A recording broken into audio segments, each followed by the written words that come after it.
ಪ್ರತಿಭಾ ಅವರ ದಿಶಾ, ಮೌಲ್ಯಗಳ ಮುಂಬೆಳಕಿನಲ್ಲಿ ವ್ಯಕ್ತಿತ್ವ ವಿಕಸನ, ರಾಷ್ಟ್ರಪ್ರೇಮ. ಇದು ಕೆಲವು ವರ್ಷಗಳ ಹಿಂದೆ ನಡೆದ ಘಟನೆ. ಅದೊಂದು ರಾಜ್ಯ ಮಟ್ಟದ ಯುವ ಸಮಾವೇಶ. ನಾಡಿನಾದ್ಯಂತ ಶಾಲಾ ಕಾಲೇಜುಗಳಲ್ಲಿ ಅಧ್ಯಯನ ಮಾಡುತ್ತಿರುವ ವಿದ್ಯಾರ್ಥಿಗಳು ಈ ಸಮಾವೇಶದಲ್ಲಿ ಭಾಗವಹಿಸುವುದನ್ನು ಕಡ್ಡಾಯಗೊಳಿಸಲಾಗಿತ್ತು. ಈ ಅದ್ದೂರಿ ಸಮಾರಂಭದ ವೇದಿಕೆಯನ್ನು ಪ್ರಸಿದ್ಧ ಜನನೇತಾರರು, ಕಲಾವಿದರು, ವಾಗ್ಮಿಗಳು, ಶಿಕ್ಷಣ ಸಚಿವಾಲಯದ ಉನ್ನತ ಅಧಿಕಾರಿಗಳು ಅಲಂಕರಿಸಿದ್ದರು. ಸಹಜವಾಗಿಯೇ ಮಾಧ್ಯಮ ಪ್ರತಿನಿಧಿಗಳ ದೊಡ್ಡ ಗುಂಪು ಕೂಡ ಅಲ್ಲಿ ನೆರೆದಿತ್ತು. ಅಂದಿನ ಸಭೆಯ ಮುಖ್ಯ ಉದ್ದೇಶ ಆಧುನಿಕ ಮನೋಭಾವದ ಯುವ ಜನತೆಯಲ್ಲಿ ರಾಷ್ಟ್ರಾಭಿಮಾನವನ್ನು ಜಾಗೃತಗೊಳಿಸುವುದು. ಅಂದು ಈ ಉದ್ದೇಶದ ಘನತೆಗೆ ಸರಿದೂಗುವಂತಹ ಕಾರ್ಯಕ್ರಮಗಳನ್ನೇ ಹಮ್ಮಿಕೊಳ್ಳಲಾಗಿತ್ತು.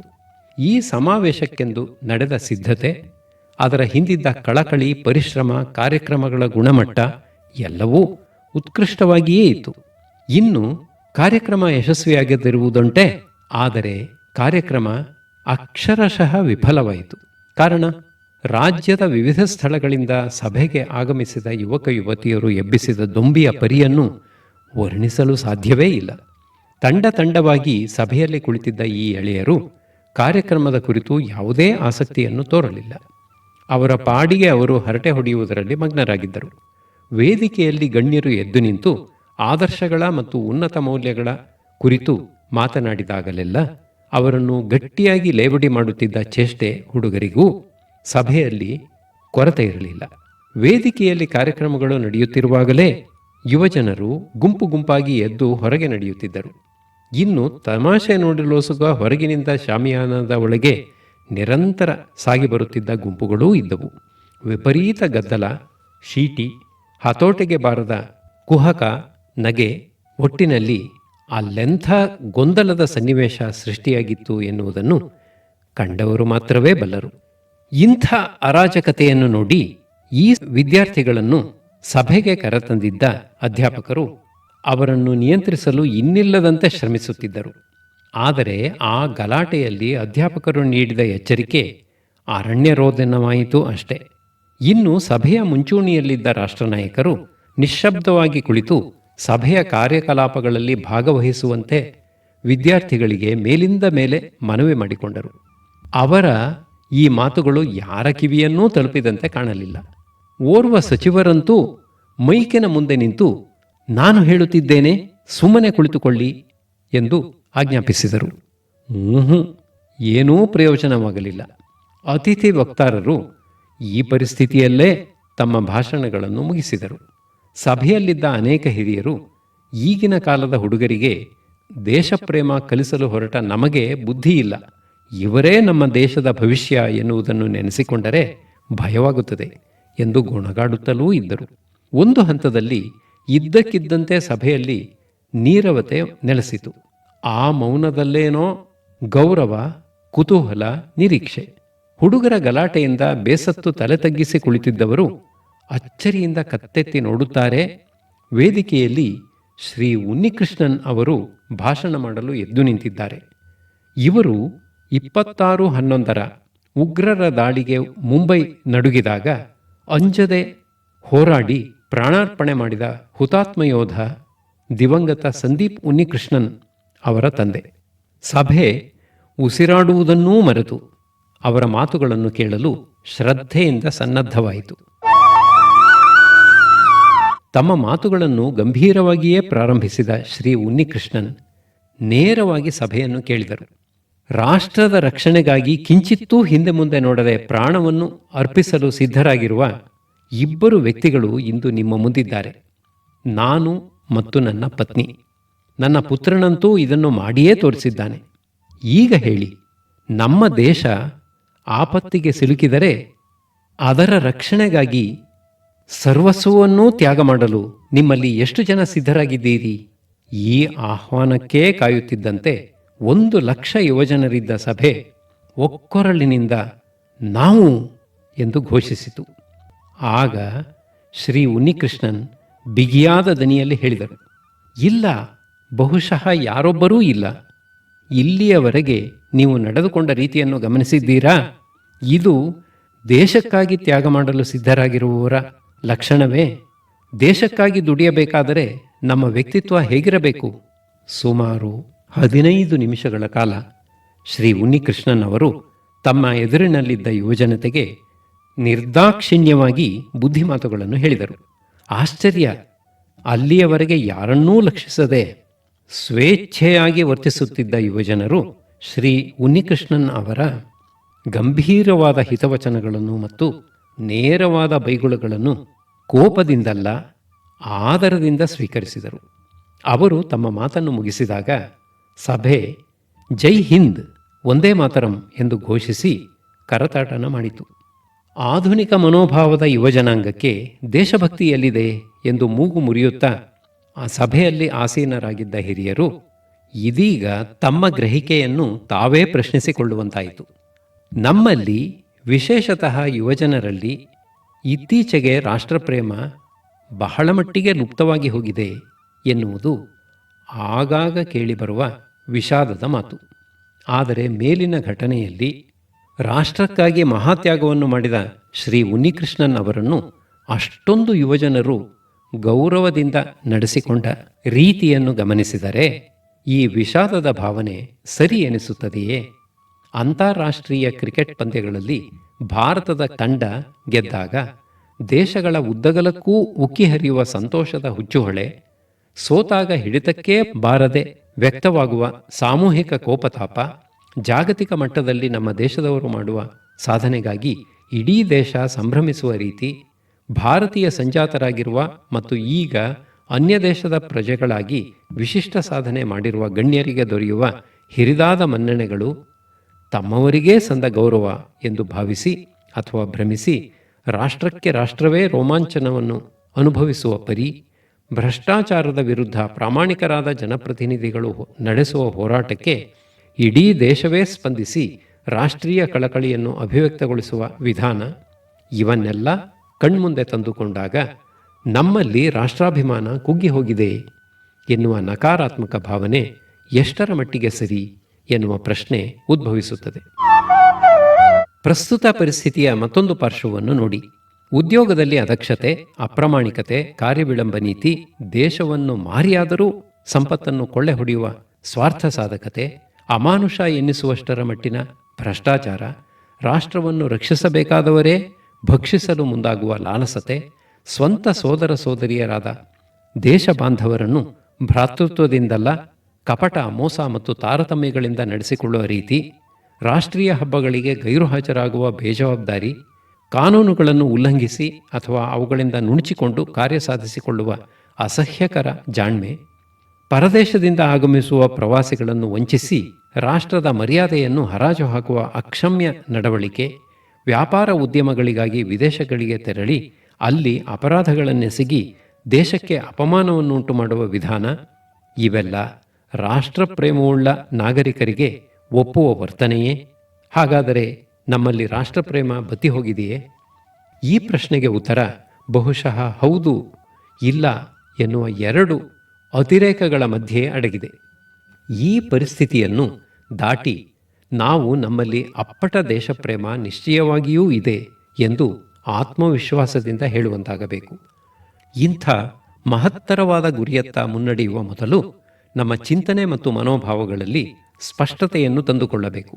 ದೇಶಪ್ರೇಮದ ಮಹತ್ವದ ಕುರಿತು ನಮ್ಮಲ್ಲಿ ಗಂಭೀರವಾದ ಗೌರವ ಮೂಡದೆ ಹೋದರೆ ಈ ಮಹಾಮೌಲ್ಯವನ್ನು ಮೈಗೂಡಿಸಿಕೊಳ್ಳುವುದು ಅಸಾಧ್ಯ.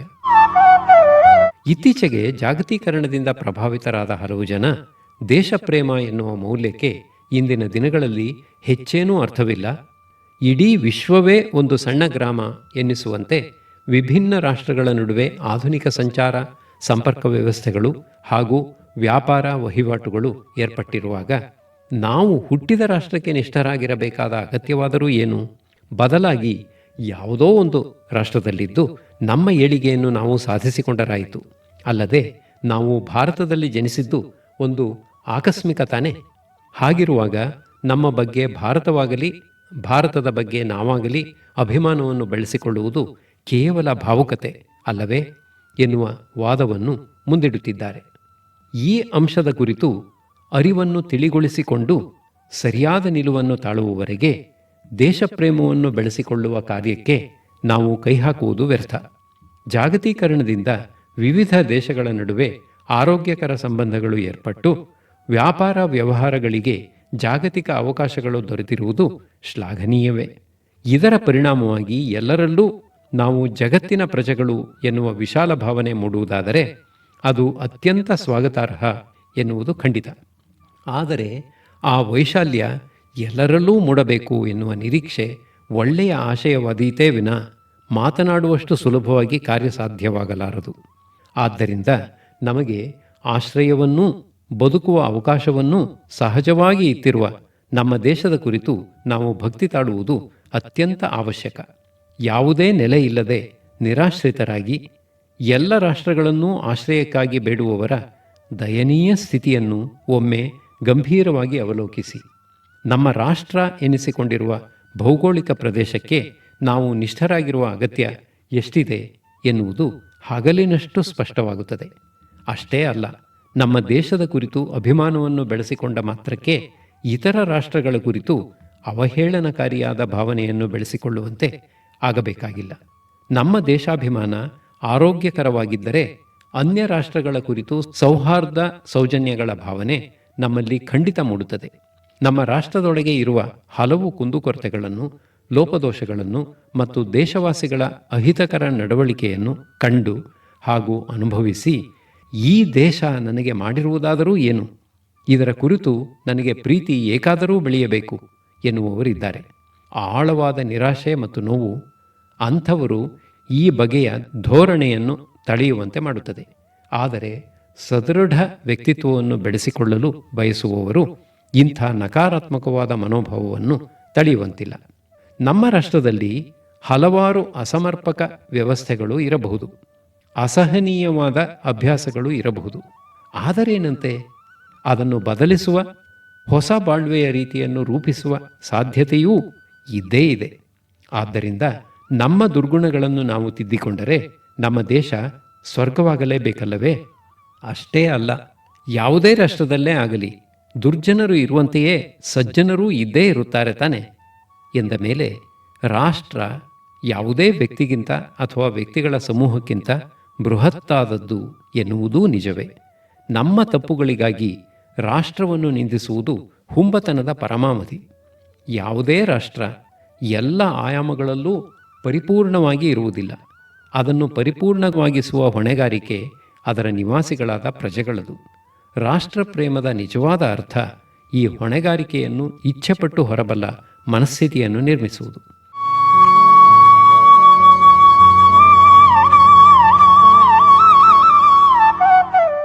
ದೇಶದ ಹಿತವನ್ನು ಬಿಟ್ಟು ನಮ್ಮ ವೈಯಕ್ತಿಕ ಶ್ರೇಯಸ್ಸಾಗಲಿ, ನಮ್ಮ ವೈಯಕ್ತಿಕ ಉನ್ನತಿಯನ್ನು ಬಿಟ್ಟು ದೇಶದ ಮುನ್ನಡೆಯಾಗಲಿ ಸಾಧ್ಯವಿಲ್ಲ. ನಮ್ಮ ವೈಯಕ್ತಿಕ ಜೀವನವನ್ನು ಯಶಸ್ವಿಯಾಗಿ ನಡೆಸಲೂ ಕೂಡ ರಾಷ್ಟ್ರಪ್ರೇಮ ಅತ್ಯಂತ ಮುಖ್ಯವಾಗುತ್ತದೆ. ಆದ್ದರಿಂದ ನಮ್ಮಲ್ಲಿ ದೇಶಾಭಿಮಾನ ಜಾಗೃತವಾಗಬೇಕು. ಆದಾಗಲೇ ನಮ್ಮೊಳಗೆ ಇರುವ ದೇಶಭಕ್ತಿ ಉಜ್ವಲಗೊಳ್ಳಬೇಕು ಮತ್ತು ಅರ್ಥಪೂರ್ಣವಾಗಬೇಕು. ನಮ್ಮಲ್ಲಿ ಪ್ರತಿಯೊಬ್ಬರೂ ರಾಷ್ಟ್ರಪ್ರೇಮಿಗಳಾದಾಗ ನಮ್ಮ ಮತ್ತು ನಮ್ಮ ದೇಶದ ವೃತ್ತಾಂತವನ್ನು ಸುವರ್ಣಾಕ್ಷರಗಳಲ್ಲಿ ಬರೆದಿಡಬಲ್ಲ ಯುಗ ಸೃಷ್ಟಿಯಾಗುತ್ತದೆ.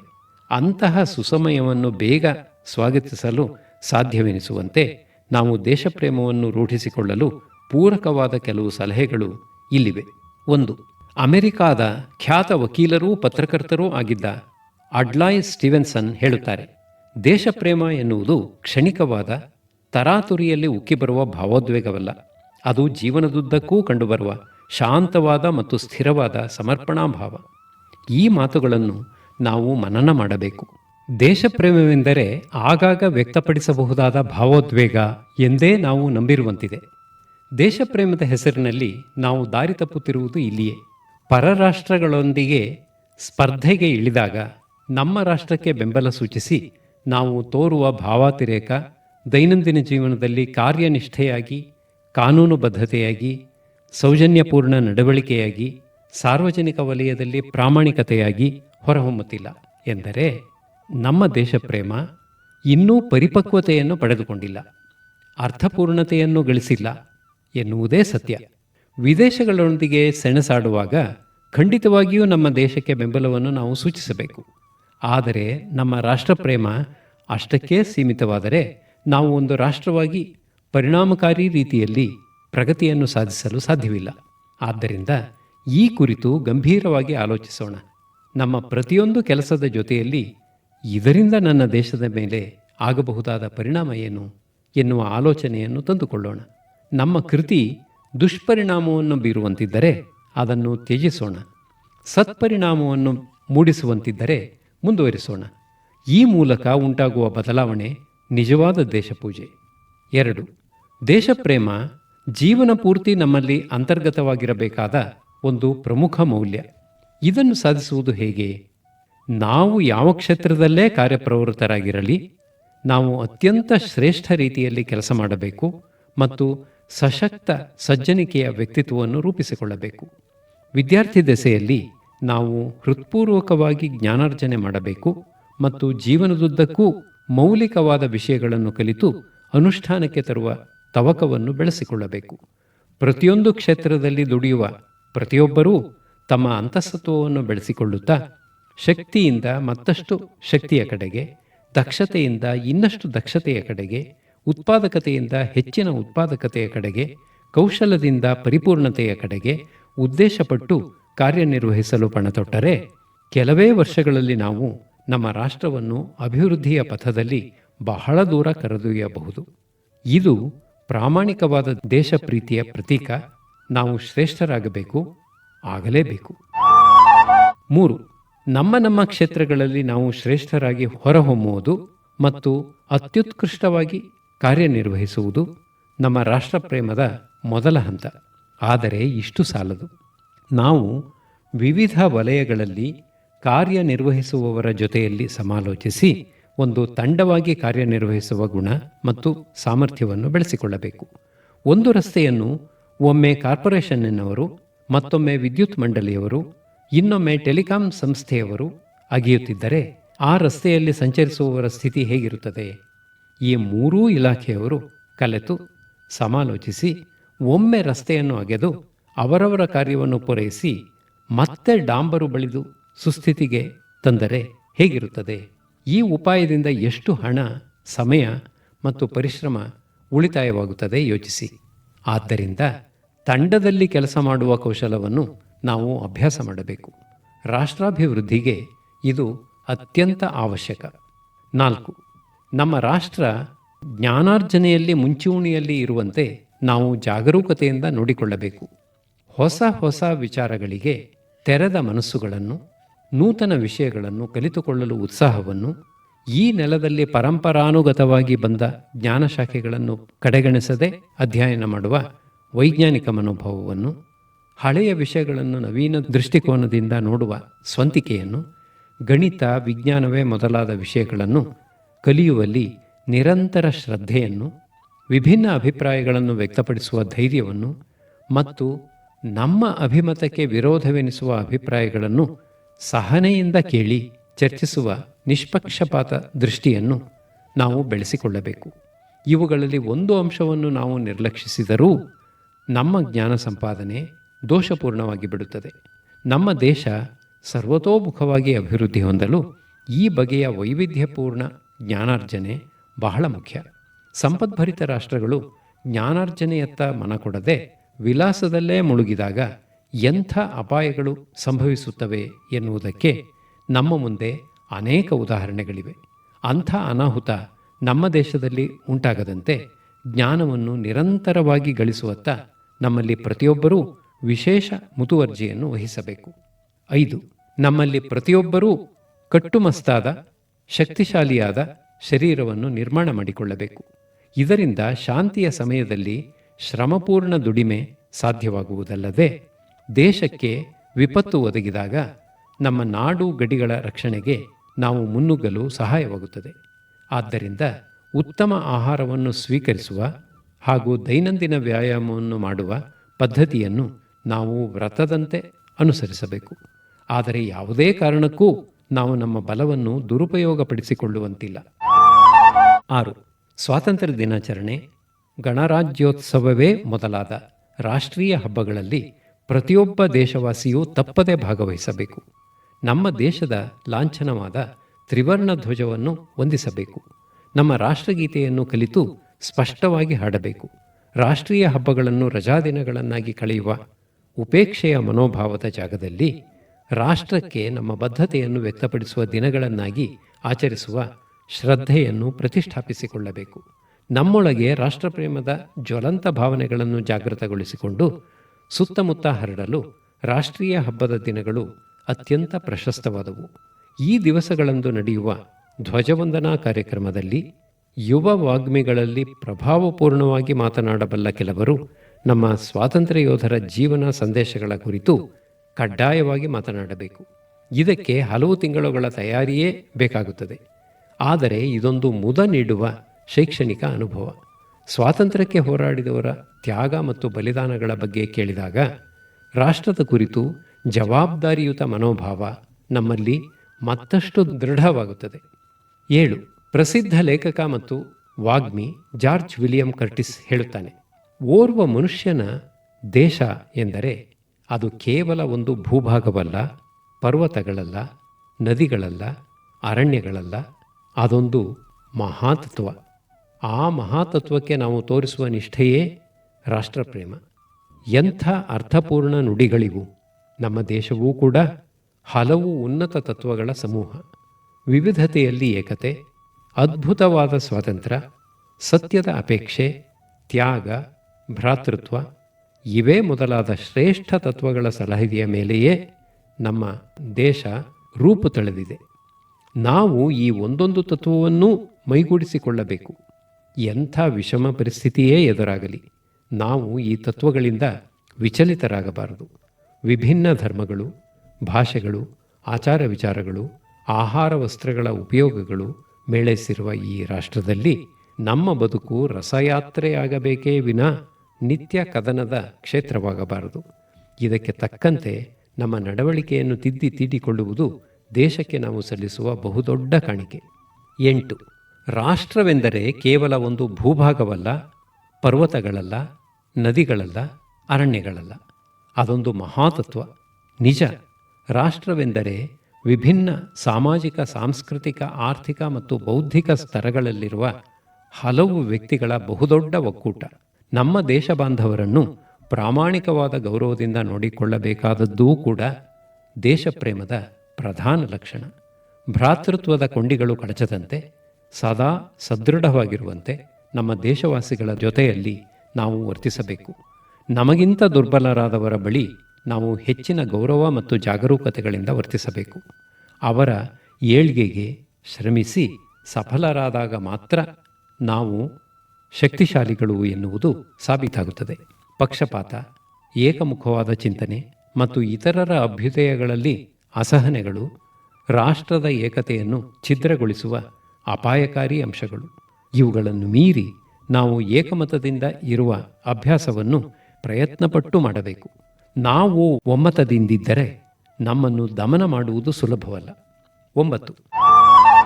ನಮ್ಮ ಪ್ರಜಾಪ್ರಭುತ್ವ ವ್ಯವಸ್ಥೆಗೆ ಅಡಿಗಲ್ಲಿನಂತಿರುವ ಚುನಾವಣೆಗಳಲ್ಲಿ ತಪ್ಪದೆ ಮತದಾನ ಮಾಡುವುದು, ತೆರಿಗೆಗಳನ್ನು ಸಮಯಕ್ಕೆ ಸರಿಯಾಗಿ ಕಟ್ಟುವುದು, ಕಾನೂನು ಪಾಲನೆ ಮಾಡುವುದು, ಭ್ರಷ್ಟಾಚಾರವನ್ನು ವರ್ಜಿಸುವುದು, ಸಮಾಜದಲ್ಲಿ ಸೌಹಾರ್ದ ನೆಲೆಸುವಂತೆ ವರ್ತಿಸುವುದು, ನಮ್ಮ ದೇಶವಾಸಿಗಳನ್ನು ಪ್ರೀತಿಯಿಂದ ಬೆಂಬಲಿಸುವುದು, ನಮ್ಮ ಐತಿಹಾಸಿಕ ಸ್ಮಾರಕಗಳನ್ನು ಮತ್ತು ಪ್ರಕೃತಿ ಸಂಪತ್ತನ್ನು ಸಂರಕ್ಷಿಸುವುದು, ಪರರಾಷ್ಟ್ರಗಳ ಸಮ್ಮುಖದಲ್ಲಿ ಭಾರತ ಗೌರವವನ್ನು ಪಡೆದುಕೊಳ್ಳುವಂತೆ ನಡೆದುಕೊಳ್ಳುವುದು, ಬಿಕ್ಕಟ್ಟಿನ ಪರಿಸ್ಥಿತಿಗಳಲ್ಲಿ ವದಂತಿಗಳಿಗೆ ಕಿವಿಗೊಡದಿರುವುದು ಮತ್ತು ಹರಡದಿರುವುದು, ವಿದೇಶಿ ಪ್ರವಾಸಿಗಳನ್ನು ಸುಲಿಯದಿರುವುದು, ಅವರೊಡನೆ ವಿಶೇಷವಾದ ಸಭ್ಯತೆಯಿಂದ ವ್ಯವಹರಿಸುವುದು.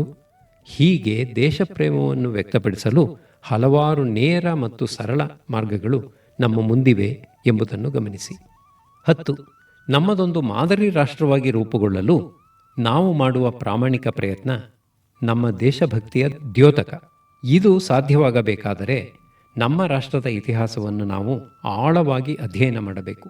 ಹೀಗೆ ನಾವು ಇತಿಹಾಸವನ್ನು ಅಧ್ಯಯನ ಮಾಡಬೇಕಾದುದು ನಮ್ಮಲ್ಲಿ ಒಳಜಗಳ ಮಾಡಿಕೊಳ್ಳುವುದಕ್ಕಲ್ಲ. ನಮ್ಮ ರಾಷ್ಟ್ರೀಯ ವ್ಯವಸ್ಥೆಯಲ್ಲಿ ಧನಾತ್ಮಕ ಅಂಶಗಳು ಯಾವುವು, ಅವುಗಳನ್ನು ಇನ್ನಷ್ಟು ಬಲಪಡಿಸುವುದು ಹೇಗೆ ಮತ್ತು ನಮ್ಮ ರಾಷ್ಟ್ರದ ದೌರ್ಬಲ್ಯಗಳು ಯಾವುವು, ಅವುಗಳನ್ನು ನಿವಾರಿಸಿಕೊಳ್ಳುವುದು ಹೇಗೆ ಎನ್ನುವುದನ್ನು ಮನನ ಮಾಡಲು. ರಾಷ್ಟ್ರೀಯತೆಯ ಭಾವನೆಯನ್ನು ಧಮನಿಗಳಲ್ಲಿ ಹರಿಸುವ ಸ್ವಾಮಿ ವಿವೇಕಾನಂದರ ಕೃತಿಗಳು ನಿರಂತರ ಸ್ಫೂರ್ತಿಯ ಸೆಲೆಗಳು. ಭಾರತದ ಪ್ರಥಮ ಪ್ರಧಾನಿ ಪಂಡಿತ್ ಜವಾಹರಲಾಲ್ ನೆಹರು ಅವರ Discovery of India, Lapierre ಮತ್ತು ಕಾಲಿನ್ಸ್ ಅವರ ಫ್ರೀಡಮ್ ಎಟ್ ಮಿಡ್ನೈಟ್, ಪ್ರಸಿದ್ಧ ಇತಿಹಾಸಜ್ಞ ರಾಮಚಂದ್ರ ಗುಹಾ ಅವರ ಮೇಕರ್ಸ್ ಆಫ್ ಮಾಡರ್ನ್ ಇಂಡಿಯಾ, ಇವೇ ಮೊದಲಾದ ಇತಿಹಾಸದ ಪುಸ್ತಕಗಳನ್ನು ನಾವು ಅಧ್ಯಯನ ಮಾಡಬೇಕು. ವಿವಿಧ ಇತಿಹಾಸಜ್ಞರು ಬರೆದ ಪುಸ್ತಕಗಳನ್ನು ಓದುವುದರಿಂದ ಇತಿಹಾಸದ ಬೇರೆ ಬೇರೆ ಮಗ್ಗುಲುಗಳ ಪರಿಚಯ ನಮಗಾಗುತ್ತದೆ. ಅಷ್ಟೇ ಅಲ್ಲ, ಹಲವು ಕ್ಷೇತ್ರಗಳಲ್ಲಿ ಪರಿಣತರಾದ ಅನೇಕ ಪ್ರಸಿದ್ಧ ವ್ಯಕ್ತಿಗಳು ನಮ್ಮ ದೇಶದ ಭವಿಷ್ಯ ಹೇಗಿರಬೇಕು ಮತ್ತು ಅದು ಉಜ್ವಲವಾಗಿ ಬೆಳಗಬೇಕಾದರೆ ನಾವು ಮಾಡಬೇಕಾದ ಕೆಲಸಗಳೇನು ಎನ್ನುವ ಕುರಿತು ಅದ್ಭುತವಾದ ಗ್ರಂಥಗಳನ್ನು ರಚಿಸಿದ್ದಾರೆ. ಇದು ನಮ್ಮ ಸೌಭಾಗ್ಯ. ನಮ್ಮ ಮಾಜಿ ರಾಷ್ಟ್ರಪತಿಗಳೂ ಸುವಿಖ್ಯಾತ ವಿಜ್ಞಾನಿಗಳೂ ಆದ ಡಾಕ್ಟರ್ APJ ಅಬ್ದುಲ್ ಕಲಾಂ ಅವರ ಇಂಡಿಯಾ 2020 ಎನ್ವಿಷನಿಂಗ್ ಎನ್ ಎಂಪವರ್ಡ್ ನೇಷನ್ ಮತ್ತು ಮಾಹಿತಿ ತಂತ್ರಜ್ಞಾನ ಕ್ಷೇತ್ರದ ದಿಗ್ಗಜರಾದ ನಂದನ್ ನಿಲೇಕಣಿ ಅವರ ಇಮ್ಯಾಜಿನಿಂಗ್ ಇಂಡಿಯಾ, ಇವೇ ಮೊದಲಾದ ಗ್ರಂಥಗಳು ಭವಿಷ್ಯ ಭಾರತದ ಕುರಿತಾಗಿ ಹೊಸ ಕನಸುಗಳನ್ನು ಮತ್ತು ನಮ್ಮ ದೇಶ ಮುನ್ನಡೆಯಬೇಕಾದ ದಿಕ್ಕನ್ನು ಸೃಷ್ಟಿಸಿಕೊಡುತ್ತವೆ. ನೆನಪಿಡಿ, ಈ ಲೇಖಕರೆಲ್ಲರ ಅಭಿಪ್ರಾಯಗಳನ್ನು ನಾವು ಕಣ್ಮುಚ್ಚಿ ಸ್ವೀಕರಿಸಬೇಕಾಗಿಲ್ಲ. ಆದರೆ ಇವರು ರಚಿಸಿದ ಗ್ರಂಥಗಳನ್ನು ಅಧ್ಯಯನ ಮಾಡುವುದರಿಂದ ನಮ್ಮ ಹಿಂದಿನ ಚರಿತ್ರೆಯಿಂದ ಪಾಠಗಳನ್ನು ಕಲಿತು ಮಹಿಮಾನ್ವಿತವಾದ ರಾಷ್ಟ್ರವನ್ನು ನಿರ್ಮಿಸಲು ನಾವು ಯಾವ ಯಾವ ಅಂಶಗಳ ಕಡೆ ಗಮನ ಕೊಡಬಹುದು ಎನ್ನುವುದರ ಅರಿವು ನಮಗಾಗುತ್ತದೆ. ದೇಶ ಪ್ರೇಮವುಳ್ಳವರೆಲ್ಲ ಇಂಥ ಗಂಭೀರವಾದ ಚಟುವಟಿಕೆಗಳಲ್ಲಿ ತೊಡಗಬೇಕು. ದೇಶಪ್ರೇಮಿಗಳಾಗಬೇಕೆನ್ನುವವರು ಇಷ್ಟೆಲ್ಲ ಓದಬೇಕೇ ಎಂದು ಸಂಕಟಪಡುವ ಅಗತ್ಯವಿಲ್ಲ. ಗೆಳೆಯರ ಗುಂಪಿನಲ್ಲಿ ಒಬ್ಬೊಬ್ಬರು ಒಂದೊಂದು ಪುಸ್ತಕವನ್ನು ಓದಿ ಇತರರಿಗೆ ವಿಚಾರಗಳನ್ನು ತಲುಪಿಸಬಹುದಲ್ಲ. ಅಧ್ಯಯನ ಸಂಸ್ಕೃತಿ ನಮಗೆ ಎಷ್ಟು ಅಗತ್ಯ ಎನ್ನುವ ಕುರಿತು ಯೋಚಿಸಿ. 11. ನಮ್ಮಲ್ಲಿ ಅನಿರ್ವಚನೀಯವಾದ ರೀತಿಯಲ್ಲಿ ನಕಾರಾತ್ಮಕ ಮನೋವೃತ್ತಿ ಬೆಳೆದು ಬಿಟ್ಟಿದೆ. ನಾವು ನಮ್ಮ ಕುರಿತು ಕಠಿಣವಾದ ವಿಮರ್ಶೆ ಮಾಡಿಕೊಳ್ಳುವಲ್ಲಿ, ನಮ್ಮ ತಪ್ಪುಗಳನ್ನು ಎತ್ತಿ ಆಡುವಲ್ಲಿ ತತ್ಪರರಾಗಿ ಬಹಳ ಕಾಲವನ್ನು ಕಳೆದಿದ್ದೇವೆ. ಯಾವುದೇ ರಾಷ್ಟ್ರದಲ್ಲಿರುವಂತೆ ನಮ್ಮಲ್ಲೂ ಜ್ವಲಂತ ಸಮಸ್ಯೆಗಳಿವೆ. ಆದರೆ ನಾವು ಸಂತೋಷಪಡಬಹುದಾದ, ಅಭಿಮಾನದಿಂದ ಗುರುತಿಸಬಹುದಾದ ಹಲವು ಒಳ್ಳೆಯ ಅಂಶಗಳೂ ನಮ್ಮ ದೇಶದಲ್ಲಿವೆ. ಈ ಕುರಿತು ಬಲವಾದ ಸಕಾರಾತ್ಮಕ ಧೋರಣೆಯನ್ನು ನಾವು ತಳೆಯಬೇಕು. ನಮ್ಮ ನಕಾರಾತ್ಮಕ ಭಾವನೆಗಳ ಹರಹನ್ನು ಮತ್ತು ಅದರ ಆಳವಾದ ಪ್ರಭಾವವನ್ನು ಗಮನಿಸಿ. ನಾವು ಆಧುನಿಕತೆಗೆ ಕೊಟ್ಟುಕೊಂಡಿರುವ ವ್ಯಾಖ್ಯಾನ ಎಂದರೆ ಪಾಶ್ಚಾತ್ಯರನ್ನು ಕಣ್ಮುಚ್ಚಿ ಅನುಕರಿಸುವುದು.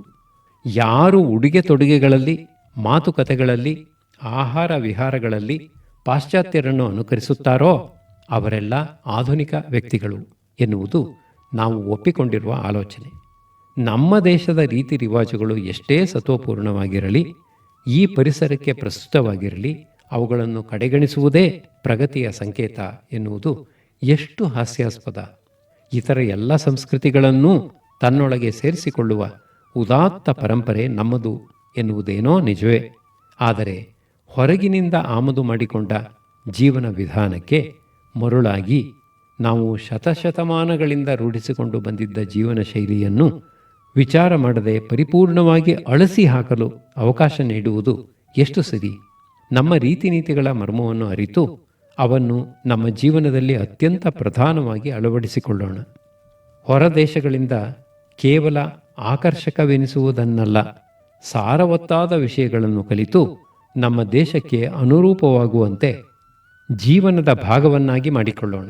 ನಮ್ಮ ದೋಷಗಳನ್ನು ನಿರ್ದಾಕ್ಷಿಣ್ಯವಾಗಿ ಗುರುತಿಸಿ ತಿದ್ದಿಕೊಳ್ಳೋಣ. ಇದು ದೇಶಭಕ್ತಿಯ ನಿಜವಾದ ಅನುಷ್ಠಾನ. ನಮ್ಮಲ್ಲಿ ಅನೇಕ ದುಷ್ಟ ಪ್ರವೃತ್ತಿಗಳು ಇರಬಹುದು. ಆದರೆ 1.2 ಬಿಲಿಯನ್ ಪ್ರಜೆಗಳನ್ನು ಪ್ರಜಾತಂತ್ರ ವ್ಯವಸ್ಥೆಯಲ್ಲಿ ನಿರ್ವಹಿಸುತ್ತಿರುವ ಅದ್ಭುತ ದೇಶ ನಮ್ಮದು.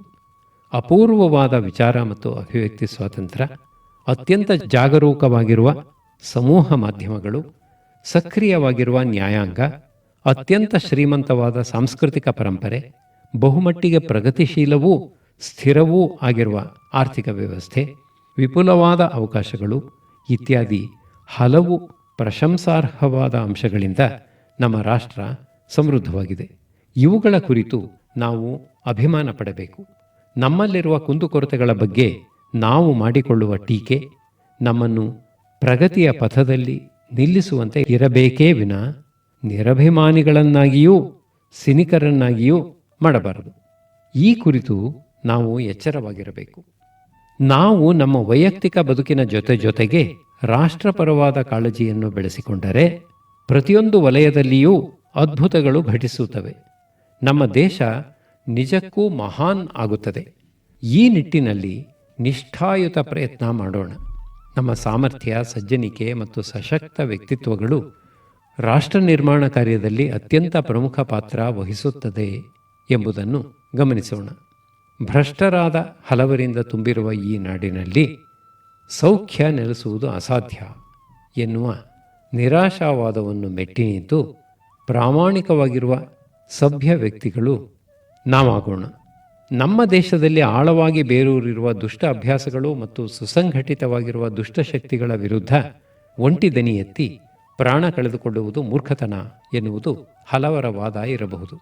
ಆದರೆ ನಮ್ಮಲ್ಲಿ ಪ್ರತಿಯೊಬ್ಬರೂ ಸಭ್ಯ, ಸಮರ್ಥ, ಸಜ್ಜನ ವ್ಯಕ್ತಿಗಳಾಗಿ ನಿರ್ಮಾಣಗೊಂಡಾಗ ಪ್ರಾಮಾಣಿಕರ ಸಂಖ್ಯೆ ದೇಶದಲ್ಲಿ ಹೆಚ್ಚುತ್ತದೆ. ಹೀಗೆ ಸಜ್ಜನಿಕೆಯ ಬಲ ಹೆಚ್ಚಿದಾಗ ದುಷ್ಟತನವನ್ನು ವಿರೋಧಿಸುವುದು ಸುಲಭವಾಗುತ್ತದೆ. ಆದ್ದರಿಂದ ಸಕಾರಾತ್ಮಕ ಮತ್ತು ಕ್ರಿಯಾತ್ಮಕ ಚಟುವಟಿಕೆಗಳಲ್ಲಿ ತೊಡಗಿ ನಮ್ಮ ದೇಶ ಪ್ರೇಮವನ್ನು ನಾವು ಮೆರೆಯೋಣ. ಈ ನೆಲ ಜಲಗಳನ್ನು ಅತಿ ಪವಿತ್ರ ಎಂದರಿತು ಕಾಪಾಡೋಣ. ನಮ್ಮ ರಾಷ್ಟ್ರ ಜಾಗತಿಕ ಶಕ್ತಿಯಾಗಿ ಕಂಗೊಳಿಸುವುದನ್ನು ಕಂಡು ಸಂಭ್ರಮಿಸೋಣ. ಜೈ ಹಿಂದ್.